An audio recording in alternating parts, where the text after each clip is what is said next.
আজকে আপনাদের সাথে এমন একটি ভর্তা রেসিপি শেয়ার করব যেটি একদম মুখে লেগে থাকার মতো একটা রেসিপি। এক প্লেট ভাত একদম পোড়া দমে চেটেপুটে খাওয়ার মতন একটা রেসিপি। আসসালামু আলাইকুম, welcome to Prabhas daily life blog. কেমন আছেন সবাই? এই সবজিটাকে আমরা প্রায় সবাই চিনে থাকি, ব্রোকলি। যে সবজিটা সচরাচর বিভিন্ন ধরনের চাইনিজ আইটেমে কিন্তু আমরা বেশি ব্যবহার করে থাকি, কিন্তু আমি এই সবজিটাকে চাইনিজ আইটেমের পাশাপাশি আরও একটা খাবার হিসেবে কাজে লাগাই, আর সেটাই আজকে আপনাদের সাথে শেয়ার করতে চলেছি। বাসায় আসলে ব্রোকলি কিনে আনলে দেখা যায় যে পড়েই থাকে।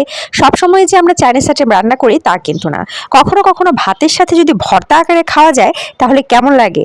তবে এই ভর্তাটা যদি একদম প্রপার ওয়েতে কিছু নিয়ম মেনে রান্না করেন তাহলে কিন্তু এটা এত মজা লাগবে যে আপনি একবার খেলে বারবার এটা রান্না করতে চাইবেন। আমি কিন্তু কথায় কথায় অনেকগুলো কাজই করে ফেলেছি। আপনারা প্রথমেই দেখেছেন আমি ব্রোকলিটাকে বেশ ভালোভাবে কেটে নিয়েছি, এরপর এটাকে আমি একটু ওয়াশ করে নিচ্ছি। আর ব্রোকলির সামান্য কিছু ডালপালাও আমি নিয়ে নিয়েছি, তবে পাতাওয়ালা ডালগুলো আমি নেইনি। এবারে কিন্তু ফুটন্ত গরম পানির ভিতরে আমি এটাকে সিদ্ধ করে নিচ্ছি, এবং ব্রোকলি সিদ্ধ হতে খুব বেশি সময় লাগে না। দেখুন অল্প সময়ের ভিতরে এটা কিন্তু সিদ্ধ হয়ে গেছে। এবারে আমি পানি ঝরিয়ে নিলাম। এবার কড়াইয়ে একটু তেল গরম করে এর ভিতরে পেঁয়াজ কুচি, আস্ত কাঁচামরিচ এবং সেই সাথে একটু রসুন কুচি আমি এখানে দিয়ে বেশ ভালোভাবে কিন্তু নাড়াচাড়া করছি। আর তেলটা কিন্তু সয়াবিন তেল, যেহেতু এখানে আমি আস্ত কাঁচামরিচ দিচ্ছি তাই ঢেকে দিব, না হলে কিন্তু এটা বারবার ফুটবে।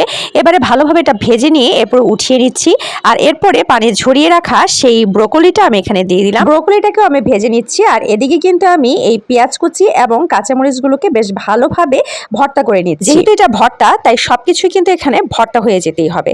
এদিকে আমার এই ব্রোকলিটাকে কিন্তু আমার ভালোভাবে ওখানে ভেজে আনা শেষ। এবারে ওই পেঁয়াজ কুচি আর মরিচ কুচির সাথে এই ব্রোকলিটাকেও বেশ ভালোভাবে আমি ভর্তা করে নিচ্ছি, আর সাথে কিন্তু একটু লবণ অ্যাড করে দিয়েছি, আপনারা দেখতে পেরেছেন। আর হ্যাঁ, আমি কিন্তু কোনো ধরনের সরিষার তেল বা কোনো তেল এখানে ইউজ করিনি ভর্তা করার সময়, শুধু পেঁয়াজ ভাজার সময় যে তেলটুকু দিয়েছিলাম অতটুকুই। এরপরে আমি আর নতুন কোনো তেল অ্যাড করিনি।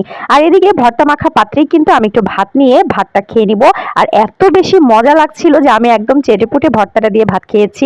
আপনারাও এভাবে করলে কিন্তু অনেক টেস্ট পাবেন। আর হ্যাঁ, আরেকটা জিনিস বলে রাখি, আমি যখন পেঁয়াজের সাথে কাঁচামরিচ ভেজেছি আপনারাও চেষ্টা করবেন একটু বেশি করে কাঁচামরিচ নিয়ে ভাজার জন্য। এতে করে কিন্তু ভর্তাটা একটু ঝাল ঝাল হবে আর অনেক মজা হবে। আমার আজকের এই ইউনিক ভর্তা রেসিপিটা আপনাদের কাছে কেমন লাগলো অবশ্যই জানাবেন, আর অবশ্যই আপনারা এই ভর্তাটা একবার হলেও ট্রাই করবেন।